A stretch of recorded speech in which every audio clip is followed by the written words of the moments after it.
Bonjour à toutes et à tous, je suis Patrick Riguet, Cypressa. Nous sommes le mercredi 12 janvier 2016 et il est 15h15. Je vous propose la traditionnelle revue de marché Ishimoku en vidéo pour DailyFX, pour la chaîne YouTube de DailyFX, où je vais tenter d'analyser certains actifs pour voir un petit peu ce qu'il en est et voir s'il y a quelque chose à faire, si on peut déceler des signaux, et si on ne peut pas déceler de signaux, on pourra toujours voir autre chose que je voudrais vous montrer aujourd'hui. Donc je vous laisse regarder l'avertissement sur le fait que négocier sur marge sur le marché des devises ou via des produits CFD comporte un risque élevé. Voilà, très important que de lire ce disclaimer. Et je vais passer maintenant à autre chose. Tac, je vous montre ici mon blog, donc qui permet d'accéder au forum, donc blog Ishimoku, sur lequel vous trouvez toute une série de rubriques absolument gratuites, où l'on partage, vous voyez, il y a 121 commentaires sur les derniers billets, où il y a pas mal de traders qui utilisent Ishimoku, qui partagent leur vue de marché en direct dans les commentaires de chaque billet, et surtout sur le forum. Je voudrais vous montrer des analyses que j'ai fait ce week-end sur l'USD, sur l'USD Yen, parce que c'est très intéressant ce qui est en train de se produire sur l'USD Yen, ainsi que sur les indices. Donc si vous allez voir dans toutes les files comme ça qui sont consacrées aux différents actifs, ouais, vous voyez toutes les personnes qui font des analyses sur Ishimoku de façon à apprendre davantage sur Ishimoku, vous trouverez ma dernière analyse de l'USD Yen avec un partage d'informations de plusieurs personnes qui sont soit entrées en position sur l'USD Yen, soit qui envisagent de le vendre, soit de l'acheter. Donc je suis allé faire un petit tour. J'ai fait une analyse complète ce week-end du CAC 40, du DAX et du SP500. Donc sur ces analyses, par exemple, si on prend le SP500, j'écrivais ce week-end SP500, inversion de tendance, méfiance. Alors pourquoi est-ce que j'écrivais cela?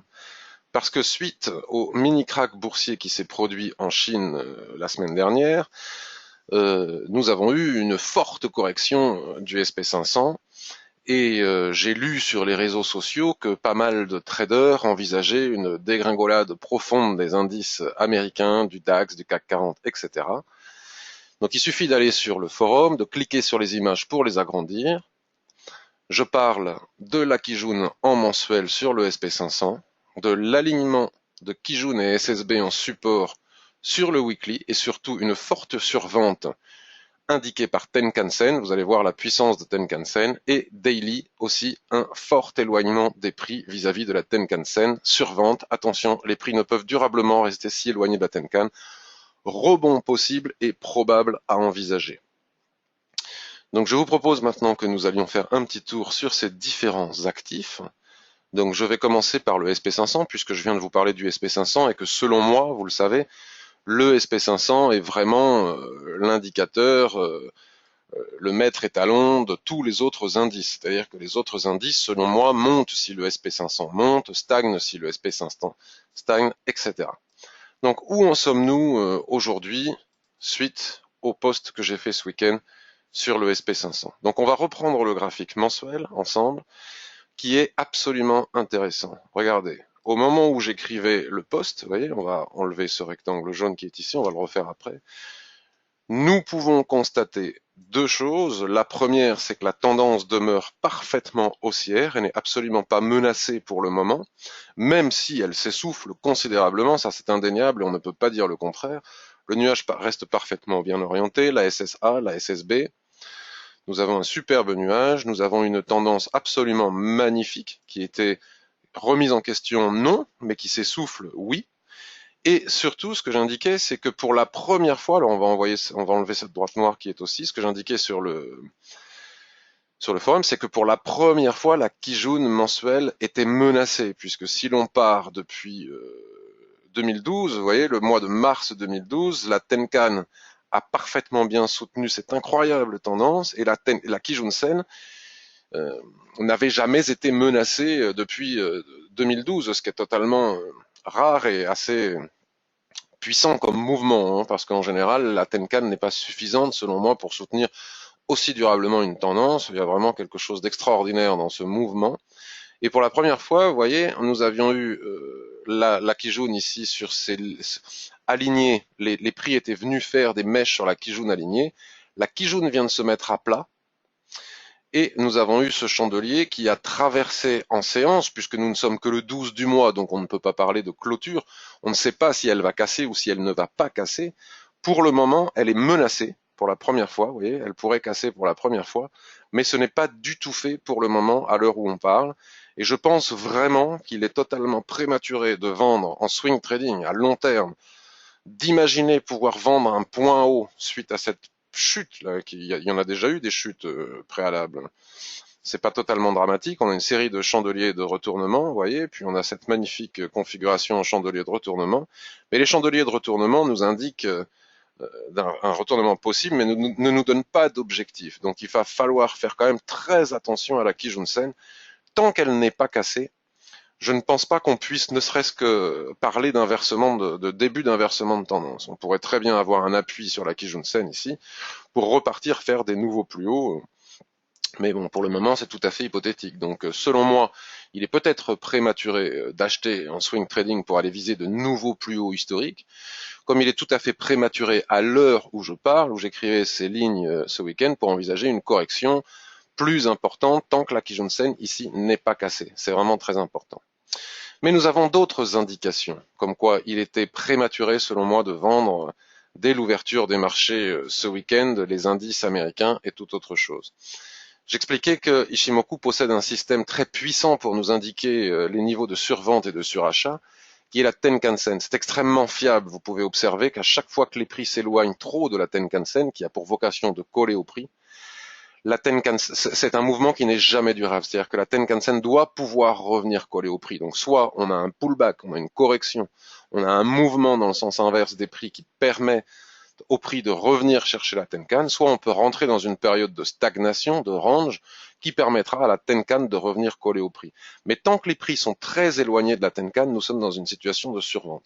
Donc il peut y avoir des traders qui font une très très bonne analyse, qui analysent que suite à ce chandelier ou à d'autres chandeliers, la probabilité d'aller chercher je ne sais quel niveau est tout à fait probable, mais ils rentrent trop tôt, parce que souvent on entre sur accélération baissière ou haussière de peur de rater quelque chose, un mouvement, et au moment où ils rentrent, ils subissent quand même un fort pullback, parce que là, il y a quand même 1903 points, 1941 points, vous voyez, il y a quand même beaucoup de points qui ont été mis en jeu lors de cette bougie bleue qui est ici. Donc vous voyez, les prix ne peuvent durablement rester trop éloignés de la Tenkan-sen. Donc même si on devait avoir une inversion de tendance, de toute manière, il faut attendre que la Kijun sur le mensuel soit franchie, cassée, et ensuite que sur les unités de temps inférieures, la Tenkan-sen puisse revenir coller au prix.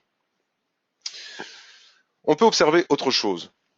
On peut observer que le nuage était aussi parfaitement bien orienté sur le weekly, avec la Kijun ici qui soutenait parfaitement bien la tendance, qui était l'équivalent de la Tenkan-sen sur le mensuel, que le nuage a twisté, qu'il s'est mis totalement à plat, et donc vous le savez, lorsque nous avons le nuage qui twiste après une période de tendance, ce qui est la conséquence de l'essoufflement des prix dans la tendance, on entre très souvent, la plupart du temps, dans une période de dérive latérale. Donc on n'est pas obligé de prendre les tout plus hauts, mais on peut prendre, voilà, comme ça, regardez. Et là, c'est totalement intéressant de faire ce constat. Vous voyez. Les prix sont venus déjà taper ici plusieurs fois cette borne. Regardez, on a eu des mèches profondes, là, on a eu de profondes mèches qui ont tenté déjà par le passé de casser ce niveau, mais qui n'y sont pas parvenus. Vous voyez, on a à nouveau ici un superbe marteau qui a ramené les prix tout à fait en haut du range. Et suite à la crise chinoise, il y a eu cette dégringolade qui, pour le moment, est freinée à la fois par la Kijun-sen, comme on voit sur le mensuel, et à la fois par ce seuil, la borne basse de cette dérive latérale. Et tant que cette dérive latérale n'a pas cassé, vous voyez, il y a eu plusieurs tentatives par le passé de profondes mèches. Et à chaque fois que les traders sont rentrés ici, ils se sont fait sortir par le marché parce que les prix ont rebondi sur cette borne basse pour remonter en haut. Autre information, ici aussi sur le daily, suite à cette chute vertigineuse, nous avons un fort éloignement des prix vis-à-vis de la Tenkan-sen. Et comme je le disais sur le mensuel, ou je ne sais plus, ou comme je le disais tout de suite, ça ne peut pas durer. D'accord ? Pour finir, nous avons ici un niveau de plat SSB. Un niveau de plat SSB sur le graphique hebdomadaire, c'est quelque chose qui est fort, qui est lui-même aligné à un plat Kijun qui se trouve ici. Donc nous avons un double alignement de plats Kijun et plats SSB sur lesquels qui constituent donc aussi un fort niveau de support. Et regardez comme Chikou est venu chercher, Chikou Span est venu chercher à quelques points près ce plat SSB qui est ici. Donc de toute façon, tant que Chikou ne casse pas franchement ce niveau, tant que les prix ne cassent pas franchement ce niveau, qui doit correspondre aussi au niveau de Kijun que l'on vient de voir sur le mensuel, il est totalement prématuré, selon moi, de vendre, voire même dangereux, dû à l'éloignement des prix de la Tenkan-sen. Il est impossible de savoir si à partir de cet endroit, les prix ne vont pas remonter, peut-être pour revenir ici à l'équilibre, voire même aller chercher davantage sur la borne haute de cette dérive latérale. Donc si ça devait casser, je dis qu'il n'y a absolument pas de raison de se précipiter. Dans ce cas-là, on laisse casser, on attend que Tenkan-sen revienne coller au prix. Tôt ou tard, il y aura un pullback, un retracement. Si la descente est profonde, la Kijun va baisser pour nous offrir un niveau de résistance sur lequel on pourra ensuite éventuellement s'appuyer pour rentrer dans cette nouvelle tendance baissière qui pourrait arriver, mais selon moi, c'est vraiment loin d'être fait. Donc nous avions peut-être non pas un signal de vente suite à ce chandelier rouge, mais certainement peut-être un signal d'achat sur ce niveau, comme je l'écrivais sur le forum, que vous pouvez aller revoir pour lire en détail cette analyse. Maintenant, si on bascule sur le graphique journalier, voilà, c'est très intéressant aussi. On retrouve grosso modo nos bornes de range, etc.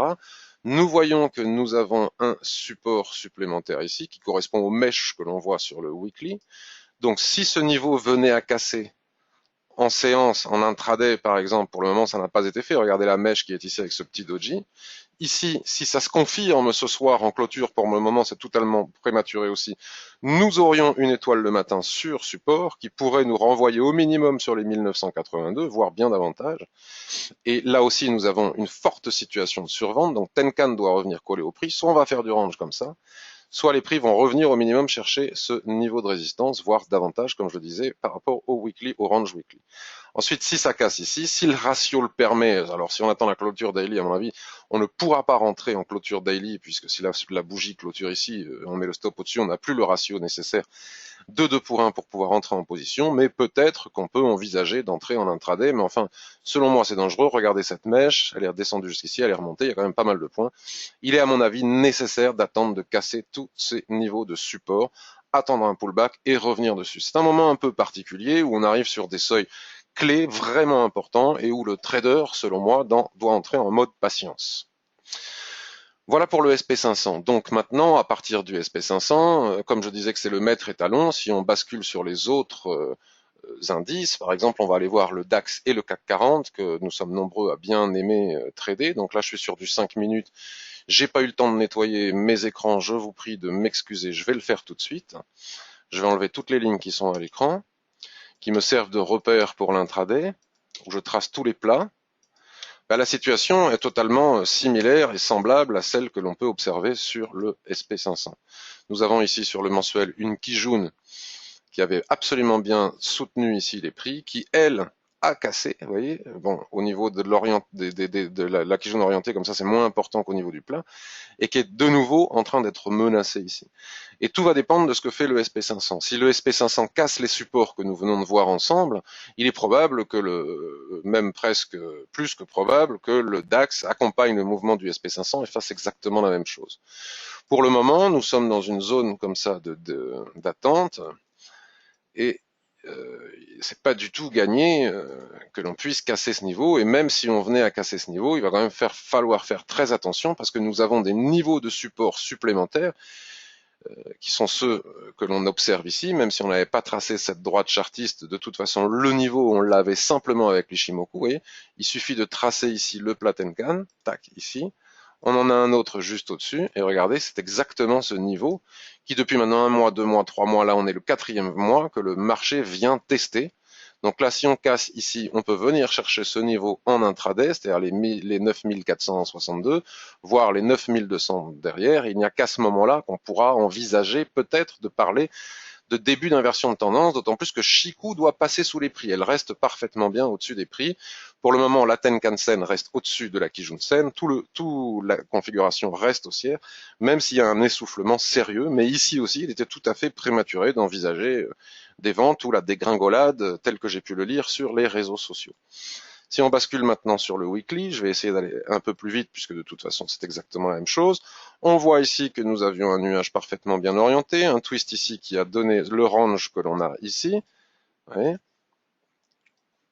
on avait un range ici. Alors déjà ici on entendait parler d'inversion de tendance, puis finalement on est remonté et là maintenant nous sommes dans une situation tout à fait similaire où nous pourrions envisager de tracer un rectangle comme ceci et sous le rectangle nous avons exactement comme pour le SP500 d'autres niveaux de support. Regardez, le marteau ici avait renvoyé jusqu'en haut de la borne haute de cette dérive latérale. Donc la tendance s'essouffle, c'est certain. On entre dans des périodes de dérive latérale, il y a de l'incertitude liée à la Chine, mais moi, contrairement à ce que je lis ici et là, je ne pense pas que le krach boursier chinois, je parle bien du krach boursier, je ne parle pas de l'économie ou de la récession, mais le krach boursier en Chine n'est peut-être pas, on lui accorde peut-être trop d'importance et n'a pas l'importance qu'on veut bien essayer de nous faire croire. Et nous avons eu ici, vous voyez, j'en parlais sur le papier, si vous allez voir sur le forum, vous allez voir DAX comme je vous ai montré le SP500, je disais que nous avions ici une probabilité de rebond sur ce niveau, et nous avons déjà pris plus de 300 pips. 300 pips. Donc pour le moment, il faut attendre, exactement comme le SP500, que la Tenkan revienne coller au prix. Nous sommes dans une situation de survente, et il est prématuré de vendre le DAX. Si on bascule sur le daily, nous avons ici notre dérive latérale. Vous voyez, nous avons des niveaux de support ici. Il faut faire très attention. On rentre vraiment sur des niveaux de support très importants. Ils ne vont pas céder comme ça. Moi, je pense qu'il faut être patient. Ça peut aller très vite. Par contre, si on casse les 9450, nous pourrions envisager les 9200 comme objectif assez facilement. Pour le moment, les prix sont en train ici de dessiner aussi des signaux de retournement au minimum pour pouvoir permettre à Tenkan de revenir chercher les prix, voire davantage, voire monter beaucoup plus haut. Donc là, moi, pour le moment, je reste en dehors du marché. J'ai hésité à acheter ici, mais il me semblait que c'était totalement imprudent et prématuré par rapport à la situation que l'on a en Chine. Je ne pouvais pas deviner, malgré que je m'en doutais, étant donné la configuration et notamment les supports que nous venons de voir et l'éloignement de la Tenkan-sen, je me doutais que nous allions rebondir, mais je n'ai pas osé acheter pour le moment non plus, et je ne vends pas non plus, donc je suis en attente. Alors après, je peux faire des trades intradés, hein, comme ceux indiqués sur le forum, c'est tout à fait différent. Le CAC 40 est dans une situation totalement similaire. Bon, mais là, vous voyez, je suis sur le H4. Donc, c'est intéressant aussi de voir le H4, que toute la baisse que l'on a eue la semaine dernière a provoqué un mouvement tendanciel, comme ça, qui est représenté par l'inclinaison du nuage orienté à la baisse. Nous sommes venus aussi chercher des niveaux de plus bas que vous pourrez retrouver sur l'analyse que j'ai faite CAC 40 ce week-end sur le DAX, le CAC. Nous avons une situation absolument similaire à celle du SP500 et du DAX, et nous avons eu ici un rebond, un retracement, puisque sur le daily et sur le weekly, les prix sont aussi trop éloignés de la Tenkan-sen, je vous laisserai vérifier par vous-même. Donc forcément, cette situation de survente n'est pas durable, ce n'est jamais possible. Vous voyez ici, quand les prix s'éloignent trop de la Tenkan-sen, c'est pas durable. Il faut que la Tenkan-sen revienne coller au prix. Ce qui est le cas maintenant, nous avons un retracement de 50% du dernier mouvement baissier sur le H4, qui nous renvoie à la Kijun-sen qui représente, lorsqu'elle est à plat comme ça, toujours systématiquement 50% de retracement, 0,50% de retracement Fibonacci. Et donc il faut faire attention à ce seuil. Si ça casse, il est possible d'aller chercher d'autres objectifs que l'on trouvera à ce moment-là sur le daily. Vous voyez, là on est sur la Kijun H4, on a ici un magnifique marteau inversé, signal de retournement. Nous avons ici une magnifique configuration avec plusieurs structures en chandelier japonais de retournement. Si la Kijun-sen casse sur le H4, il est fort probable qu'on revienne chercher les 4500, 4480, le niveau de Tenkan ici, voire davantage encore.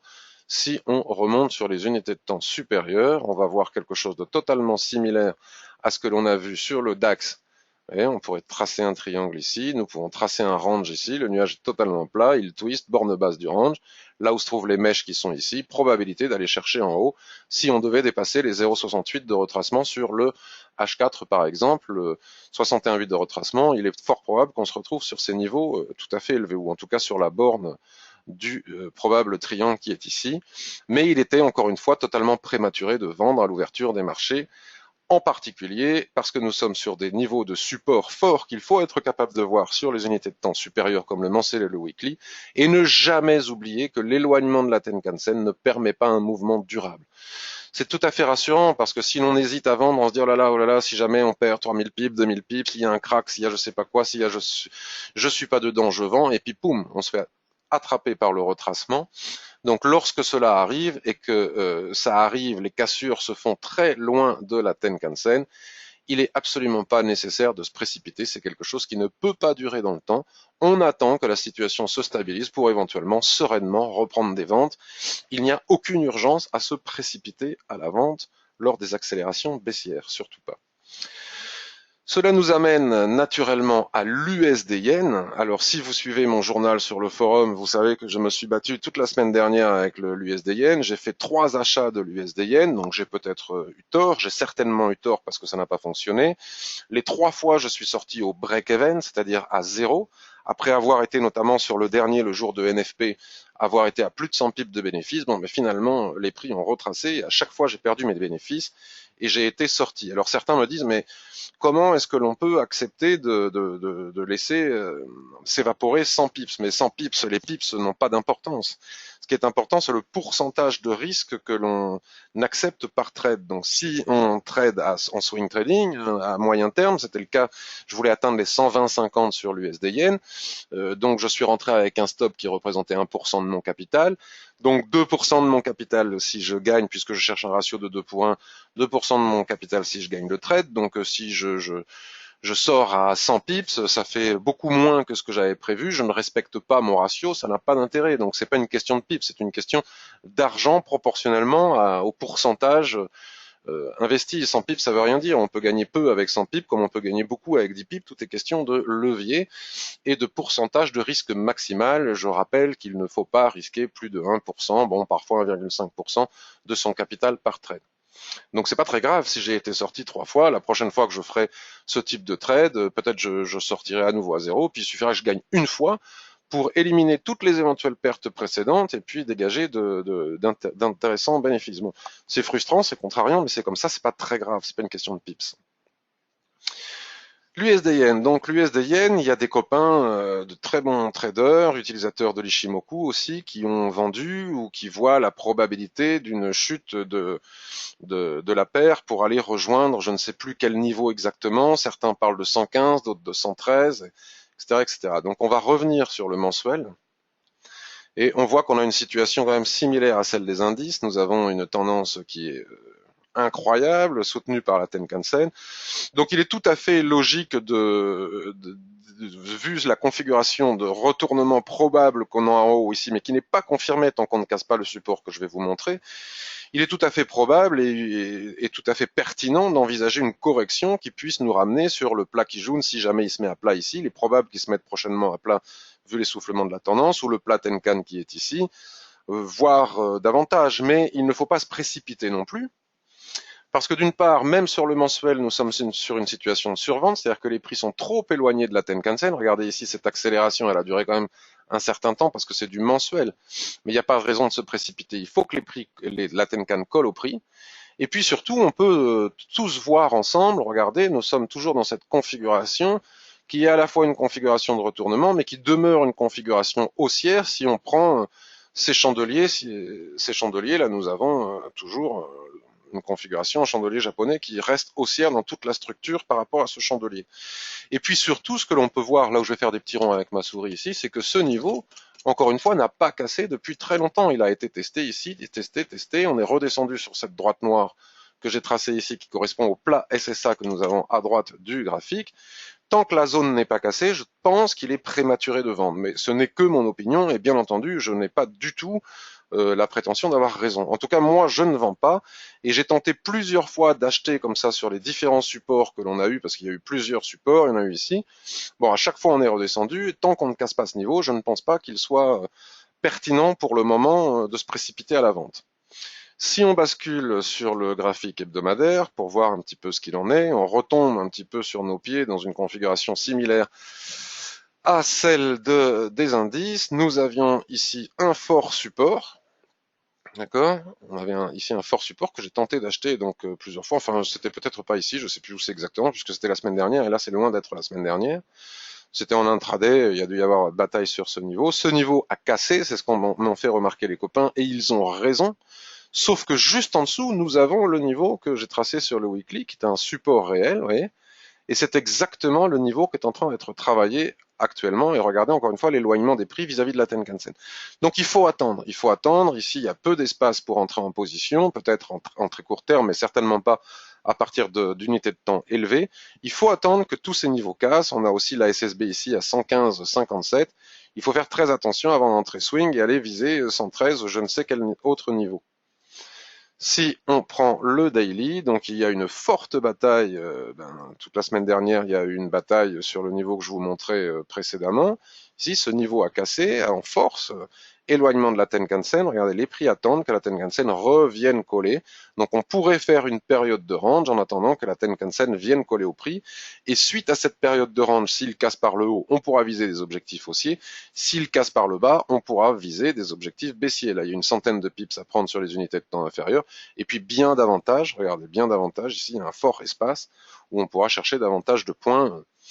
Mais pour le moment, c'est prématuré. Nous avons ici une fois de plus un marteau inversé sur support. Nous avons ici un avalement et puis nous sommes en train de remonter. Peut-être pour aller à la Tenkan, peut-être davantage, peut-être même, si tout se calme en Chine, pour remonter carrément en haut du range et retourner faire des plus hauts historiques. Moi, j'en sais rien, je suis pas Madame Soleil.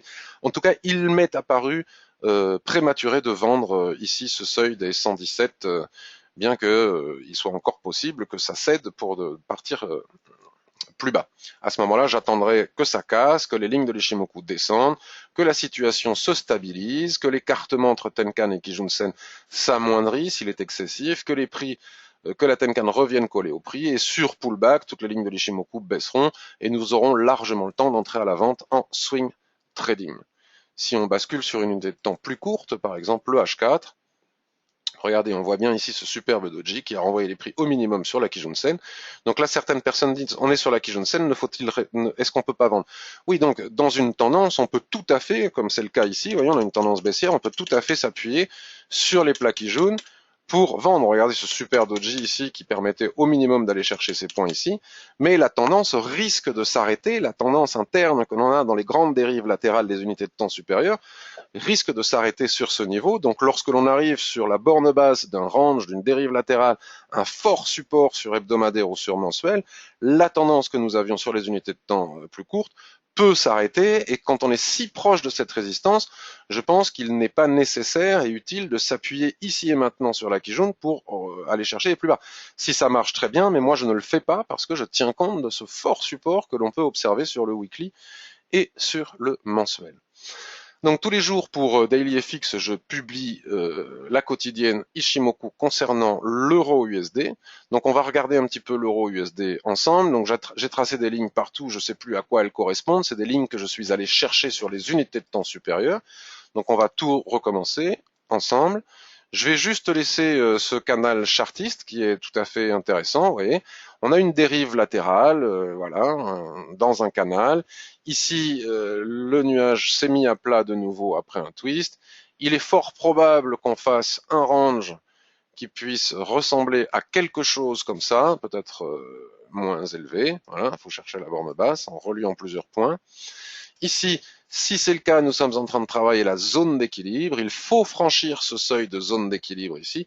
Là, on avait théoriquement un superbe signal de vente, mais c'était le 10 janvier à 23 heures. On ne vend pas une mèche haute, un soulèvement à 23 heures. Et le 10 janvier, c'était peut-être même vendredi. Donc c'était prématuré de rentrer. Puis après, c'est trop tard. On ne pouvait plus rentrer puisqu'on n'obtient plus un ratio.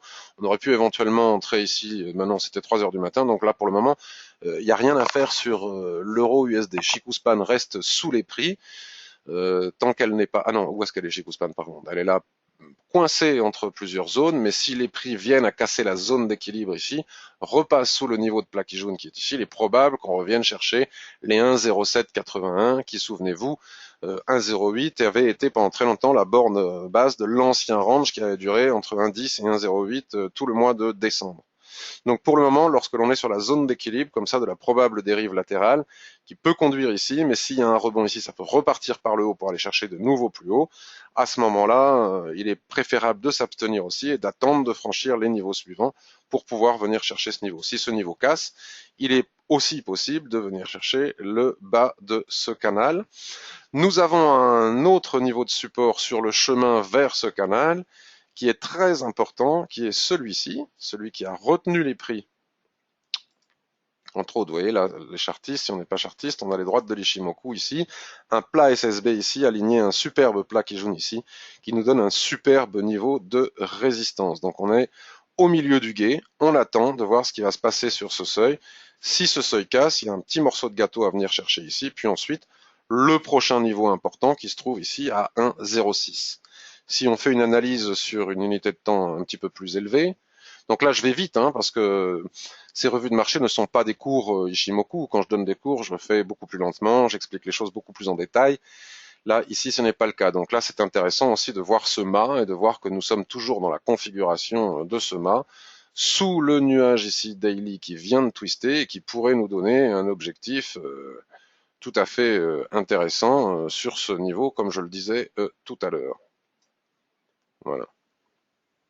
Voilà. Borne haute, toujours les indices.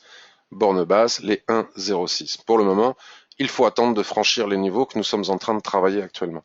Si on regarde le graphique hebdomadaire, c'est un peu compliqué de trader l'euro USD. Selon moi, il n'y a rien à faire en ce moment sur l'euro USD. C'est vraiment complexe.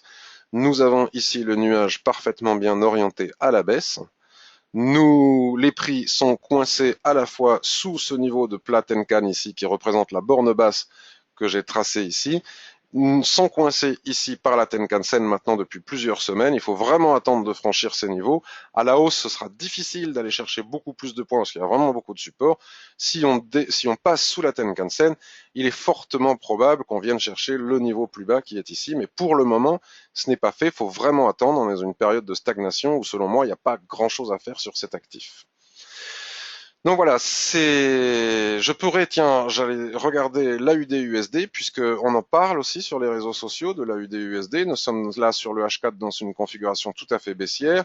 Nous avons eu une accélération puissante baissière ici qui est liée à la situation chinoise puisque l'économie australienne est très corrélée à l'économie chinoise, fournisseur de matières premières importantes pour l'industrie chinoise en ralentissement. Donc forcément, le dollar australien subit de la pression. Nous sommes arrivés ici sur un seuil très important aussi que vous pourrez trouver sur les unités de temps supérieures, et exactement la même chose que pour les indices et pour l'USD-Yen. On rebondit à partir de ce niveau, on va chercher le plat Kijun qui est ici, et donc il va falloir voir comment réagit ce niveau pour savoir si on ne peut pas venir chercher le niveau de plat Kijun supérieur, ou au contraire si on s'arrête ici pour repartir chercher de nouveau plus bas. Pour le moment, les 1,70, les 0,7015, 0,7010 sont un niveau de résistance important. Écoutez, je vous souhaite à tous une excellente journée. N'hésitez pas à me retrouver à la fois sur Twitter, sur la file Ishimoku de DailyFX, sur le forum Ishimoku que je vous ai montré au début de cette revue de marché, ainsi que sur mon blog. Je vous dis à très bientôt. Je vous souhaite une excellente journée, une très belle semaine de trading, une très belle semaine de tout court. Il n'y a pas que le trading dans la vie. Bye bye.